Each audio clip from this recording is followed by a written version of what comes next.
কি হয়েছে? শরীর খারাপ লাগছে? দুপাশে মাথা নাড়ে সেহা, অতঃপর লম্বা একটা শ্বাস ফেলে বলে, তোমরা চলে যাচ্ছ? হ্যাঁ। আমার কি এখানে ওনার পাশে থাকা উচিত মামি? প্রশ্নটি করে সেহা। দুই মামির মুখ দেখতে থাকে আগ্রহ ভরে। আলো হালকা গলায় বলল, তোর মন কি বলছে? উচিত। তবে উচিত। স্বামীর প্রতি যতটুকু কর্তব্য পালন করতে হয়। সেহা গুটিয়ে দাঁড়িয়ে রইল, আর কিচ্ছুটি বলল না। বড়রা চলে গেলেও ওখানে ঠাই দাঁড়িয়ে থাকলো দীর্ঘ সময়। তারপর ওর হুঁশ ফিরল যখন ফজরের আজান হলো। আশেপাশে তাকিয়ে দেখলো লোকটা কোথাও নেই। লোকটা তার দাদুর কেবিনে।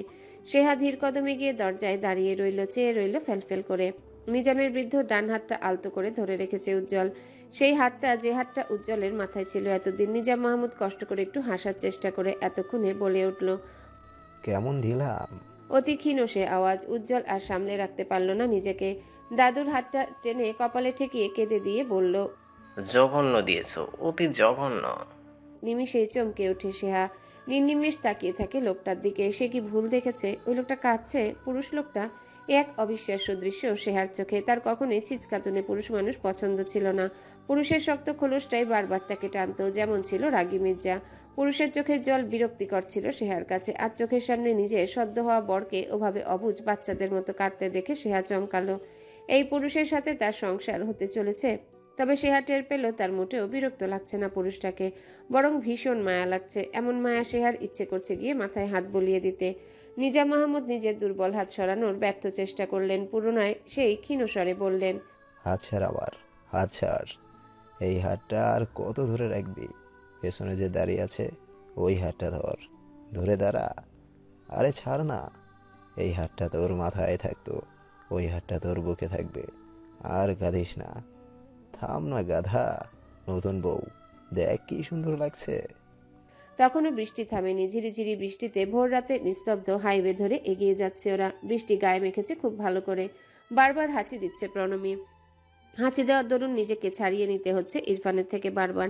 ইরফান বাইকের গতি কমিয়ে দিয়ে ধীরে ধীরে বলল, ধরে বসো, ছেড়ো না আমাকে। প্রণমী আবারও ধরল। ঠোঁট প্রশস্ত হয়েছে, হাসিতে বলল, কখনো ছেড়ো না। আমার ঠান্ডা লাগছে, মা বকবে।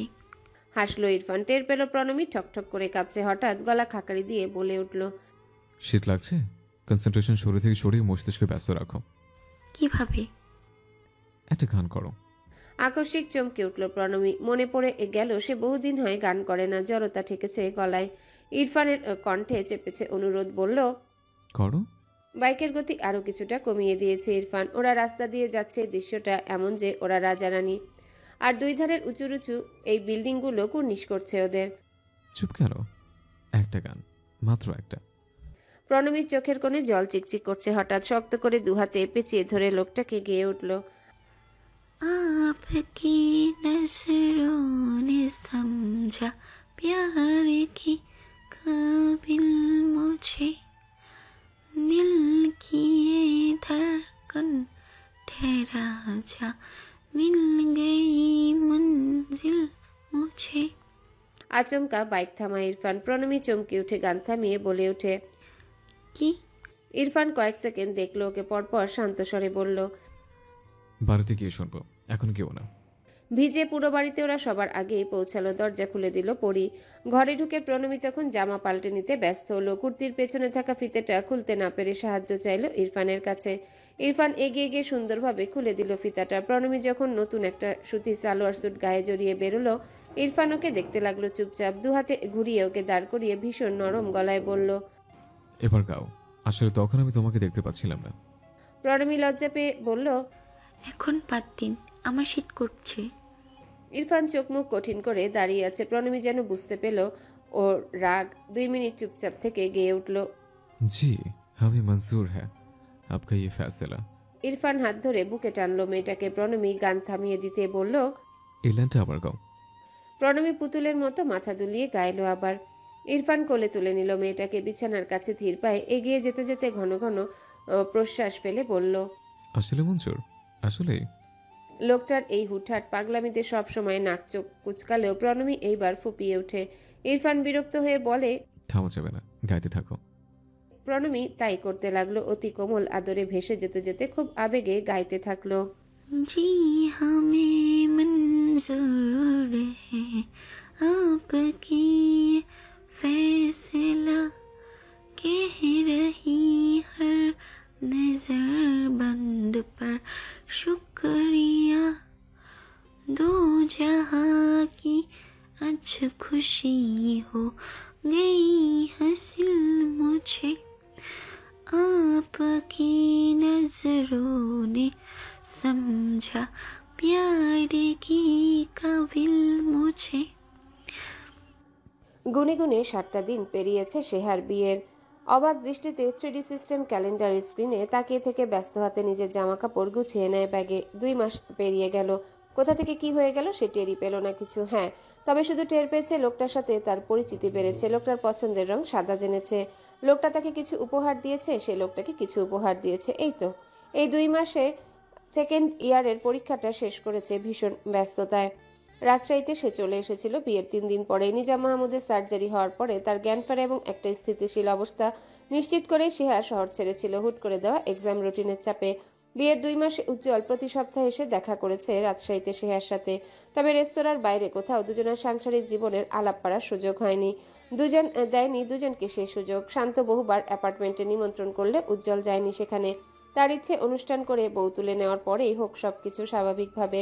সেহা ব্যাগ গুছাচ্ছে, কারণ আজ সে রাজশাহী ছাড়বে। অনেক কাঠখড় পুড়িয়ে 2 মাসে মাইগ্রেশন করেছে ঢাকায়। এটা বড়দের সিদ্ধান্তে হয়েছে। সামনের সপ্তাহে তাদের বিয়ের অনুষ্ঠান।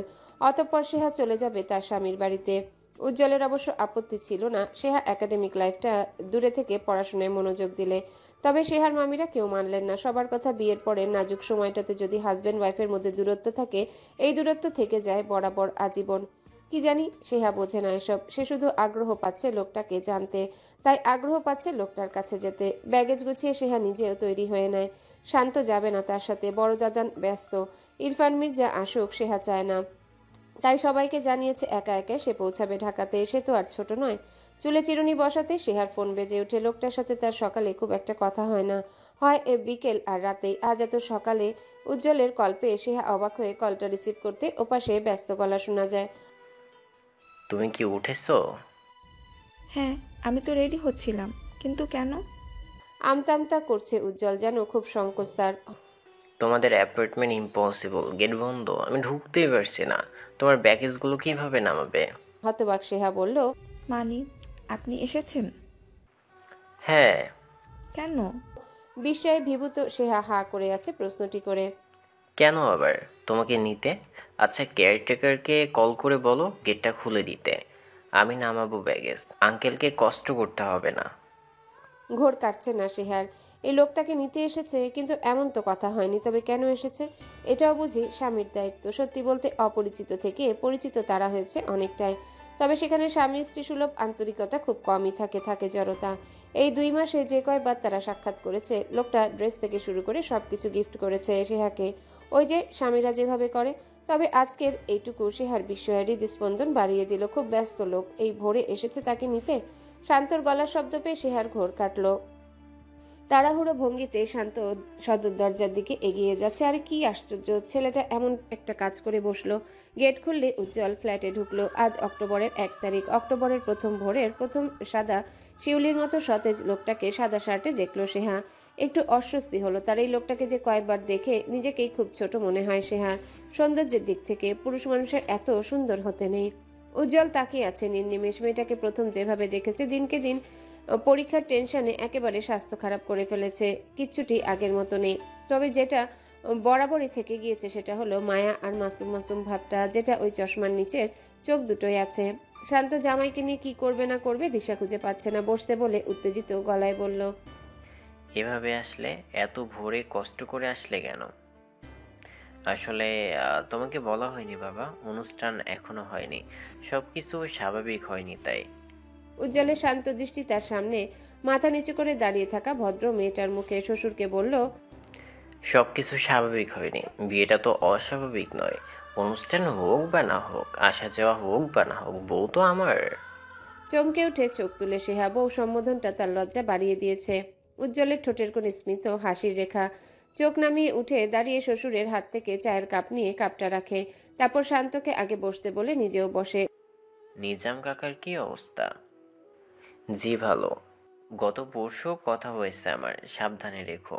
আর স্নেহা টাকা পৌঁছে আগেই দাদুকে দেখা দিবি, ঠিক আছে?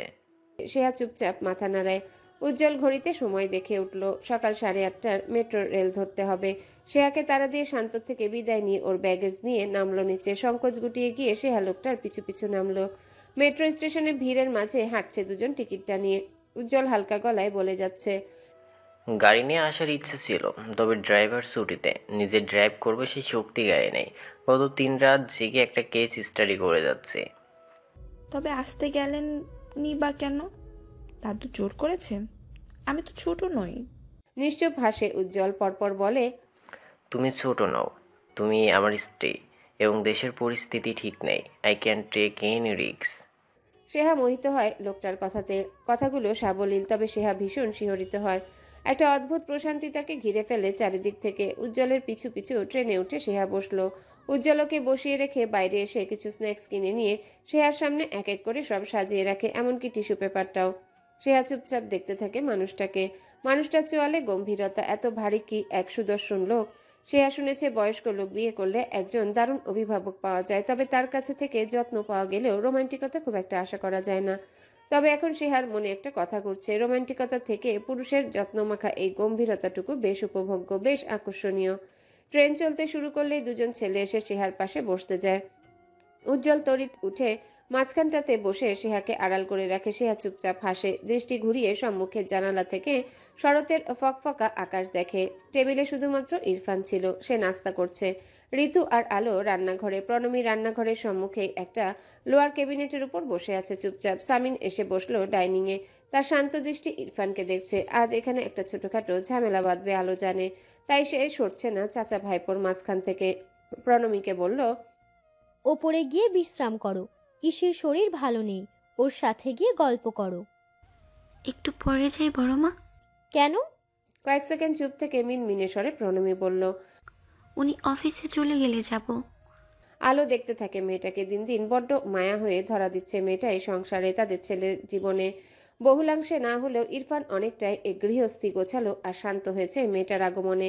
খাওয়া শেষ করতে ইরফান বড় বাবার মুখের দিকে তাকায়। সে জানে না সে কি করেছে, তাই ভ্রু উঁচায়। সামিন বলল, এসব কি শুনছি? কি শুনছো?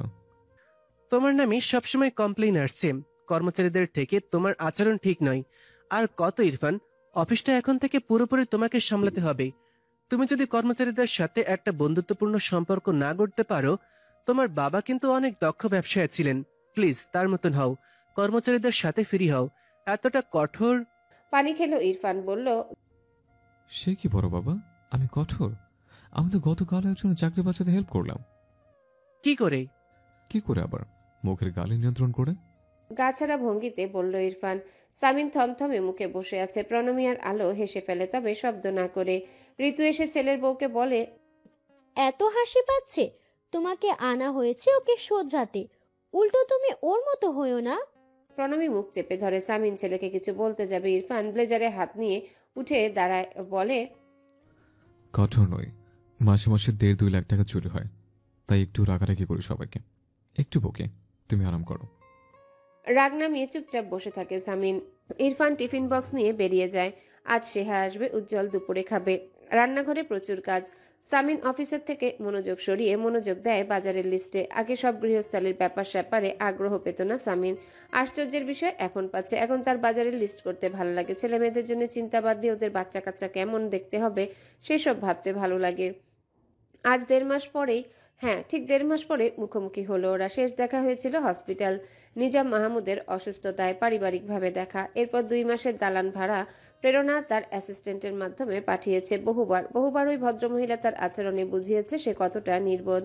বহুবার রাগিয়ে দিয়েছে ইহান তাজওয়ার মির্জাকে। লুকিয়ে পালিয়ে কোনো সত্যি থেকে বাঁচা যায়?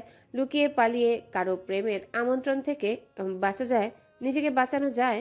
নির্বোধ ভদ্রমহিলা বুঝতে চান না। সেজন্য মানসিক দৃঢ়তা থাকলেই যথেষ্ট।